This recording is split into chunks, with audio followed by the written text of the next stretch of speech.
morning, Lewis County High School English 100 students. This is the rhetorical analysis tutorial, and I would like you to turn to page 90 in your textbook, Everything's an Argument. Page 90 is chapter 6, the rhetorical analysis. Now, before you try to write your own rhetorical analysis, you need to read this chapter. Make sure that you read all the pages and take note of the blue bullets, for example, on pages 92 and 93, and continue reading. It is a short chapter, but it really goes into detail about what a rhetorical analysis is. And best of all, at the end of the chapter, there is an example rhetorical analysis. On page 108 to 110, you have an article, "It's Not About You" by David Brooks. Then you have the rhetorical analysis beginning on page 111, "Understanding Brooks Binaries" by Rachel Cobb. And if you will notice on Blackboard, the rhetorical analysis by Cobb is actually on the assignment itself, because I wanted to make sure that you knew to use that example and to model your work after Cobb's example of the rhetorical analysis. This is even annotated, so you have specific instructions to connect the article to personal experience, providing a brief overview, stating the central claim, and I just want to make sure that you model your work after Cobb's work.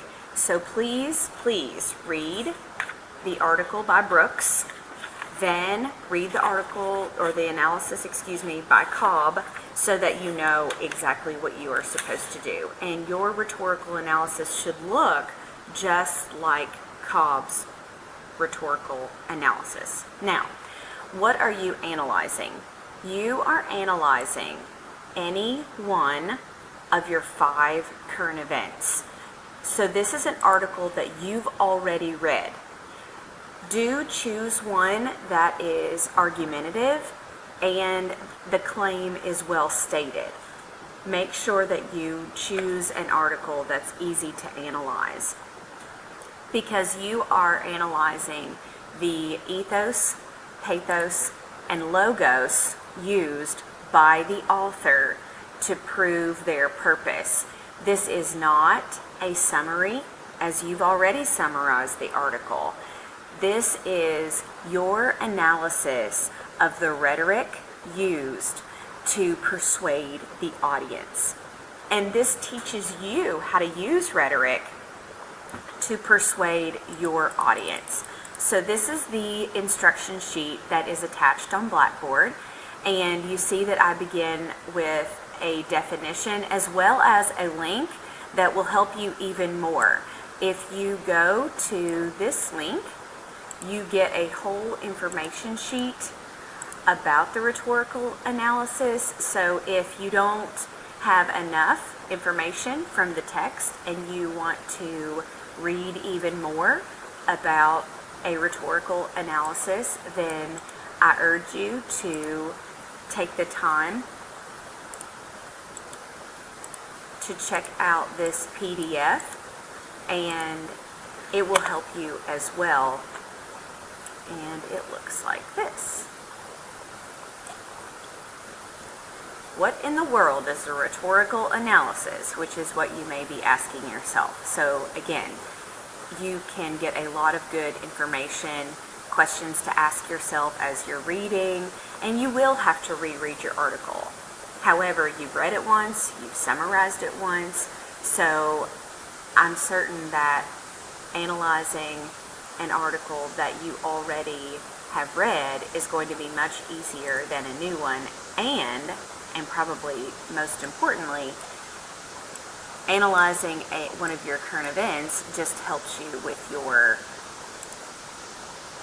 research paper. So rhetorical analysis allows students to analyze the rhetoric of various authors and explain how the author did or did not convince their audience. This is so important. You are stating whether or not that author was successful in convincing their audience of their claim. For this course, students will analyze a current event for its rhetoric.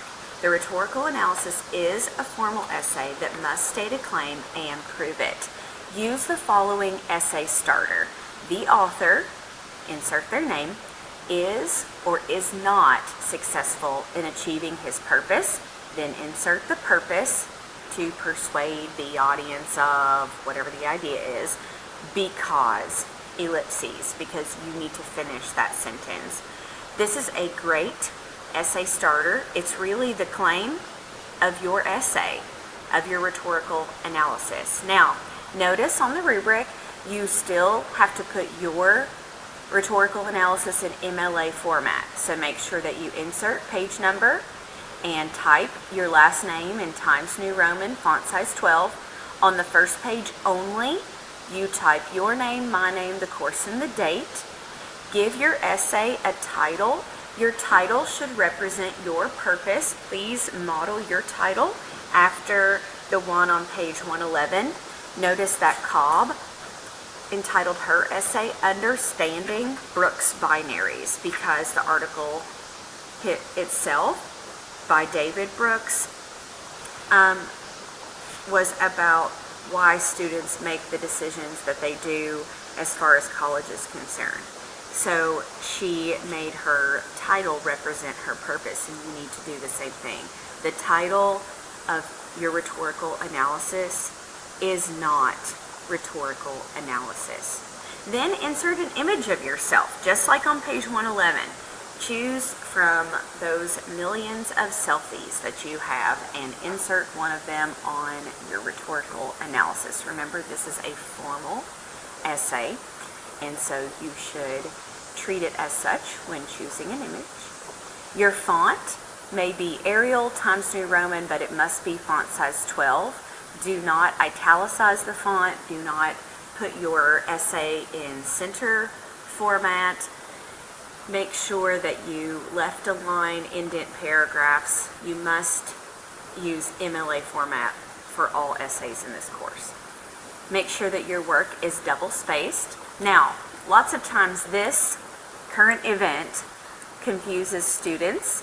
This is just that you chose one of your 5 current events. That's all that this is. In your introduction, you must make a personal connection to the article, give background or an overview, or even a short synopsis of the article, which you've already done, but just a few sentences that sums up the article for your audience. Again, model your work after Rachel Cobb's rhetorical analysis on pages 111 to 113, and you cannot go wrong. State the central claim of the article, as in the current event itself. I want you to state that author's claim. What are they arguing? And then, author's thesis is you. You are the author of the rhetorical analysis. I'll even put that in parentheses. You are the author of the rhetorical analysis. I want you to state the claim of the article that you are analyzing, and then state your claim. And to state your claim, use this sentence starter. The author, whomever, is or is not successful in achieving his or her purpose. Insert the purpose, because. Then you're going to analyze the use of ethos, pathos, logos. This comes in 1 paragraph each. You must include direct quotations that are cited correctly in each of those paragraphs. Then you're going to write a conclusion, analyzing the article's conclusion, the current events conclusion, reiterate your own thesis, your own claim,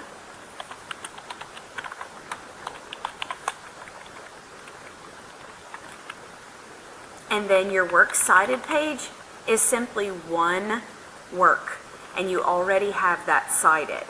Now, please make sure that you cite your source correctly, and if you copy and paste it from a current event, make sure that you go back and take a look at your feedback on those current events, because if there was any mistakes, I tried to give you comments in red on your current events. So you just want to make sure that you're citing correctly using MLA format. And let me give you another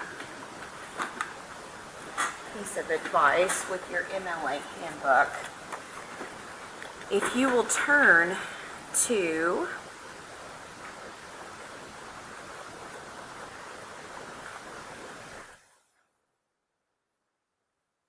pages, sorry, I'm flipping through my book, pages 32, and then it continues 33, 34, 35, 36. You'll notice that the exact order and punctuation for MLA citations are listed in order and then with examples, so that you know exactly how your citations should look. It's just vital that in this course you learn to cite sources correctly in MLA format, and not just on your works cited page, but in text as well. And just a reminder about in-text citations, that is the author's last name and page number. If there is no author, then you cite the title of the article or the title of the page, the web page, and you still, if it has a page number, you cite the page number. You do not cite the year. Some of you are turning in work with the author's last name, comma, the year it was published, and that is incorrect. That's actually APA format, which is fine for APA, but we use MLA in this course and in English 200, and in a lot of your general education courses, you will be required to use MLA. So it's just vital that you learn to do that correctly.